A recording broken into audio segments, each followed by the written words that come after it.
Assalamualaikum warahmatullahi wabarakatuh. Halo teman-teman semua, kembali lagi dengan saya Raul Rujana dari PG PAUD Regular Plus dengan NIM 18620500061. Video ini saya buat untuk memenuhi tugas UAS bimbingan konseling dengan dosen pengampu Bapak Reza Lukmanda MA. Di video ini saya akan menjelaskan bagaimana cara bentuk layanan bimbingan konseling untuk seorang anak yang mengalami kurangnya motivasi dalam bersosialisasi dan dalam belajar. Di suatu PAUD di daerah Jakarta Barat, ada seorang anak berinisial SF, berjenis kelamin perempuan dengan usia 6 tahun, memiliki jenis masalah yaitu yang pertama, malas dan kurang motivasi untuk belajar. Yang kedua, anak tersebut itu pendiam di kelas. Namun ketika di rumah, ia banyak bicara, tapi menggunakan bahasa yang kurang sopan saat berkomunikasi dengan teman-temannya.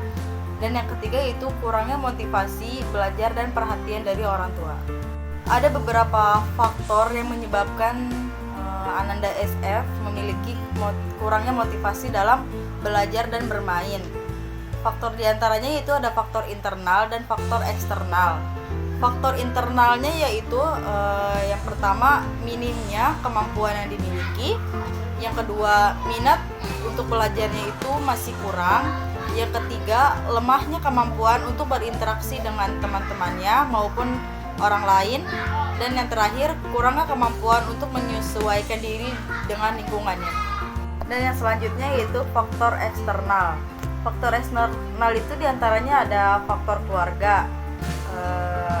Ayah SF ini bekerja dari pagi sampai tengah malam dan ibunya yang harus menjaga dan mengurusi kedua adiknya, serta kadang membantu suaminya berjualan makanan ringan, sehingga SF kurang perhatian dan kasih sayang dari keluarganya. Dari kasus tersebut, maka SF sedang mengalami masalah yaitu kurangnya motivasi dalam belajar dan bersosialisasi, dikarenakan kurangnya perhatian dan kasih sayang dari orang tua. Dari rumusan, jenis, dan bentuk masalah yang sedang dihadapi SF, maka dibuat alternatif yaitu berupa tindakan bantuan seperti diberikan motivasi yang cukup dan juga kasih sayang kepada SF, baik orang tua, guru, teman, dan orang-orang yang ada di sekitarnya. Terutama yang paling penting berpengaruh dari pihak orang tua yang sangat diperlukan untuk SF. Cara menangani kasus SF ini yaitu melalui 3 cara. Yang pertama ada tahap pertama, kedua tindak lanjut, yang ketiga yaitu melalui layanan BK. Pada kasus SF dengan kurangnya motivasi untuk belajar, setelah direncanakan untuk memberikan bantuan secara berlanjut dan individual.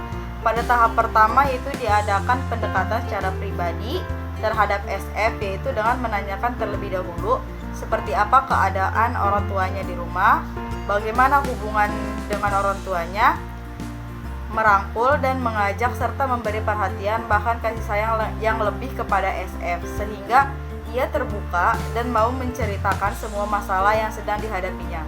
Kedua yaitu tindak lanjut. Tindak lanjut untuk mengatasi masalah SF yaitu yang pertama, guru harus berkomunikasi dengan orang tua dan bekerja sama untuk melihat perkembangan SF selanjutnya. Yang kedua, orang tua harus lebih memperhatikan Nurul agar tidak lagi malas dan adanya motivasi belajar dan bersosialisasi.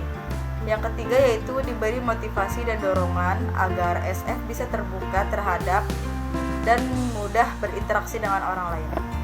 Dan yang ketiga yaitu melalui layanan bimbingan konseling. Dan yang akan saya jelaskan yaitu mengenai wawancara terhadap orang tua dari Ananda SF. Berikut pertanyaan yang akan saya tanyakan kepada orang tua SF yaitu yang pertama, apakah bapak atau ibu pernah menemani SF pada saat belajar di rumah? Yang kedua, apakah bapak atau ibu pernah menanyakan perasaan anak pada saat belajar di sekolah? Yang ketiga, apakah SF sering bertengkar dengan teman-temannya di rumah pada saat bermain?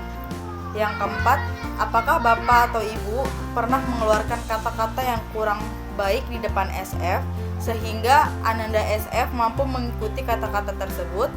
Dan yang terakhir, apakah bapak atau ibu pernah memarahi Ananda SF di depan teman-temannya sehingga saat ini ia kehilangan rasa percaya dirinya. Usaha pemberian layanan konseling kepada SF dalam memecahkan masalah menuju perkembangan yang optimal perlu kerjasama semua pihak, diantaranya orang tua, wali kelas, teman-teman SF, dan peserta didik itu sendiri. Oleh karena itu, konselor perlu memberi masukan kepada SF antara lain yaitu untuk lebih berusaha dan semangat dalam belajar agar tidak ketinggalan dengan teman-temannya. Yang kedua, untuk lebih terbuka dengan teman, orang tua, wali kelas untuk mengungkapkan masalah-masalah yang dihadapi. Yang ketiga itu hendaknya menjalin hubungan pertemanan yang baik dengan teman-teman sekelas, menjalin hubungan baik dengan guru untuk memperlancar komunikasi, dan jangan pernah takut atau malu untuk bertanya tentang apapun kepada guru tentang apa saja yang belum dimengerti. Dan untuk orang tua SF yaitu satu, memberikan perhatian khusus dalam pergaulannya saat di rumah. Yang kedua, memberikan bimbingan belajar kepada SF saat di rumah. Yang ketiga, memenuhi kebutuhan SF yang menunjang proses belajarnya. Dan yang terakhir, memberikan motivasi dan intensif yang diperlukan SF. Kesimpulannya yaitu bimbingan pada hakikatnya merupakan upaya untuk memberikan bantuan kepada individu atau peserta didik. Bantuan yang dimaksud adalah bantuan bersifat psikologis, tercapainya penyesuaian diri, perkembangan optimal, dan kemandirian merupakan tujuan yang ingin dicapai dari bimbingan. Demikian video pembelajaran ini saya buat. Terima kasih kepada Bapak Reza Lukmanda MA yang telah membimbing saya dalam pembuatan video pembelajaran ini. Dan terima kasih kepada teman-teman semua yang telah menyaksikan video ini. Semoga bisa bermanfaat untuk teman-teman semua. Kurang lebihnya mohon maaf. Wassalamualaikum warahmatullahi wabarakatuh.